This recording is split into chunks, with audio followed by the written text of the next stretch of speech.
Hello student. Now this is the second part of your chapter, how the camel got his hump. First chapter of your It So Happened textbook, grade 80 standard. Now let's see what is the second part. The Zen remonstrated with the camel. It means जिन जो था वो कहीं ना कहीं disagree था camel के साथ. क्योंकि कैमल जो था वो कोई भी एक्टिविटीज़ नहीं करता था. Who said hump. Camel only want to say only hump and he didn't want to do anything. The camel's beautiful black suddenly grew a lump. Lump is a small piece or mass just like a.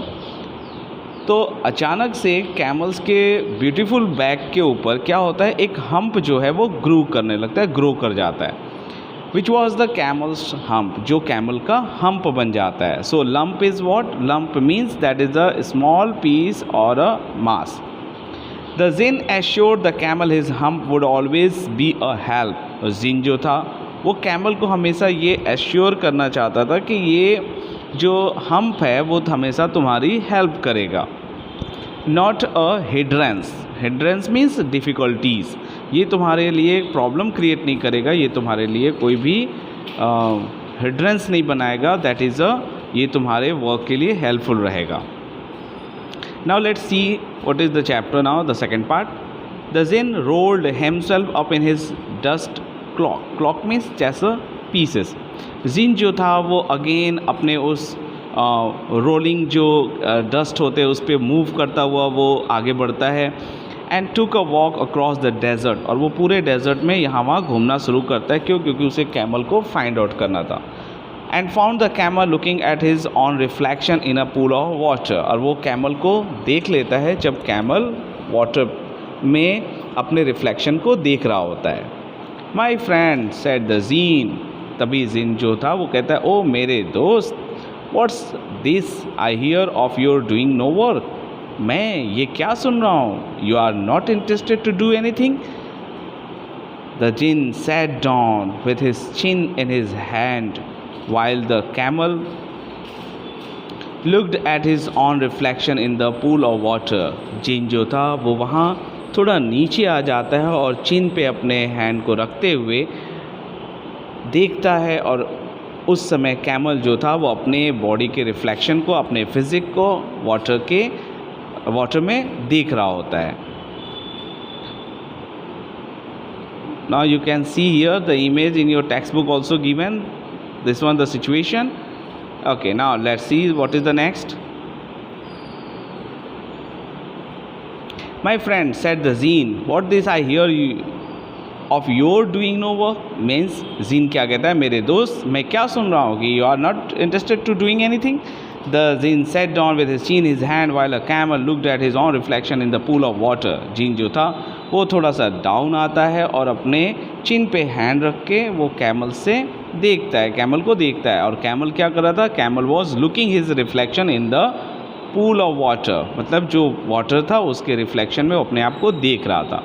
You have given the 3 extra work ever since Monday morning. तुम्हें Monday morning से तुमको काम दिया गया है, तुम्हें तो 3 extra work दिया गया है जिसको तुमने किया ही नहीं है. All on account of your idleness. और तुमने तो कोई भी काम ही नहीं किया. सेड द जिन. तब जिन ऐसा उसे बोलता है. And he went on thinking with his chin in his hand. और वो अपने चिन पे हाथ रख के जिन सोच रहा होता है कि अब आगे क्या करें.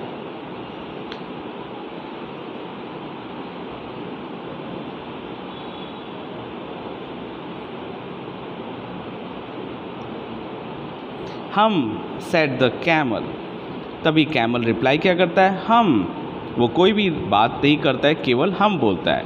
आई shouldn't say that again if I were you said the jinn. तभी जिन कहता है कि मैं अगर तुम्हारी जगह होता तो मैं तो ऐसा कभी नहीं कहना चाहिए था, मैं ऐसा कभी नहीं कहता. You might say it once too often I want you to work. और तुम्हें ऐसा नहीं कहना चाहिए, दोबारा कभी नहीं कहना चाहिए, और मैं तुमसे चाहता हूँ कि तुम वर्क करो. And the camel said humph again. फिर कैमल जो था वो दोबारा से हम बोलता है. But no sooner had he said it than he saw his back. और जैसे ही उसने हम बोला, बहुत ज़्यादा देर नहीं हुई, उसके बैग पे एक हम्प निकल आया। That he was so proud of, puffing up and puffing up into a great big hump. और एक बहुत उसके बैग पे एक बम्प जैसा, या फिर हम बोल सकते हैं हम्प जैसा, वो कोई चीज़ पफिंग अप कर रही थी, मतलब प्रोड्यूस हो रही थी, ग्रो कर रही थी। Do you see that, said the jinn. तभी जीन पूछता है, तुमने देखा क्या? That's your every own hump that you have brought upon you very own self by not working. अब फिर वो कहता क्या है कि अगर तुम अपना काम खुद से नहीं करोगे तो ये हम जो है वो धीरे धीरे ग्रो करता जाएगा। टुडे इज़ थर्सडे, आज थर्सडे है, and you have done no work since Monday, और तुमने मंडे से कोई भी काम नहीं किया है।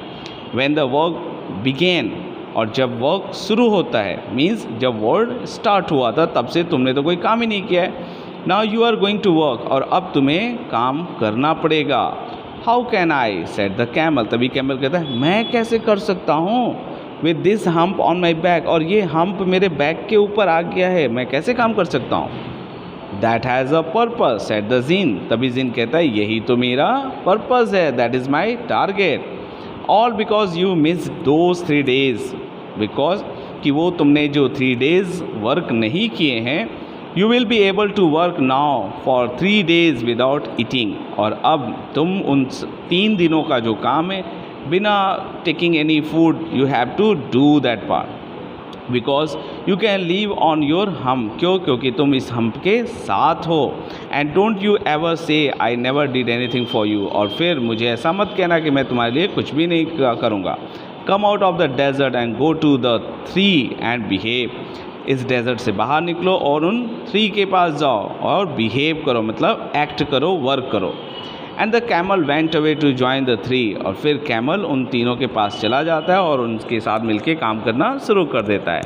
And from that day to this the camel always wears a hump, और उस समय से लेके आज तक कैमल के बैक पर हम्प है। We call it hump now not to hurt his feeling, हम उसको हम्प कह रहे हैं क्योंकि हम उसकी फीलिंग को हर्ट नहीं करना चाहते हैं। But he has never yet caught up with the 3 days, लेकिन उसने उन 3 दिनों का वर्क कभी नहीं कर पाया। That he missed at the beginning of the world, जिसको वर्ल्ड संसार शुरू होने से पहले उन 3 दिनों के काम को उसने मिस कर दिया था। And he has never yet learned how to behave, और वो अभी तक ये भी नहीं सीख पाया कि कैसे काम करना चाहिए। So student, I hope you understand this is the very interesting story written by the Rudyard Kipling. I have told you about the writer. First you have to note down the word meaning, then after writer, and then after the question answer. Thank you.